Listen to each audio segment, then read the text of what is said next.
Hi everyone, this is Tamil Vendan. I am from Chennai.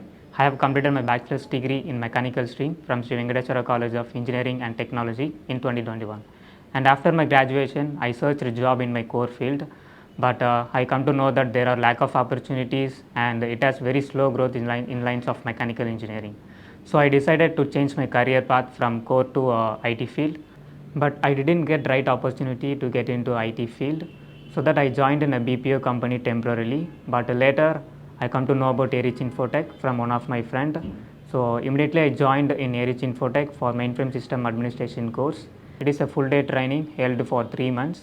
Apart from technical training, they also provided soft skill training to improve my communication skills and personality development. And also they helped me to prepare resumes and they conducted mock interviews. After completing my training period, Arich provided continuously placement opportunities.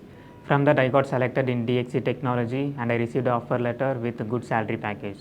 And finally, I would like to say thanks to Selva ma'am, who is CEO of Arich Infotech, and Devaraj sir, training head, and also all my trainers, Annadurai sir, Vijay Bharati ma'am, and Anand sir. If you are searching a job in IT, even if you are from non-IT background, I strongly recommend you to join in Arich Infotech. For sure, they will provide placement opportunity for you. And once again, thanks Arich Infotech for providing me this opportunity.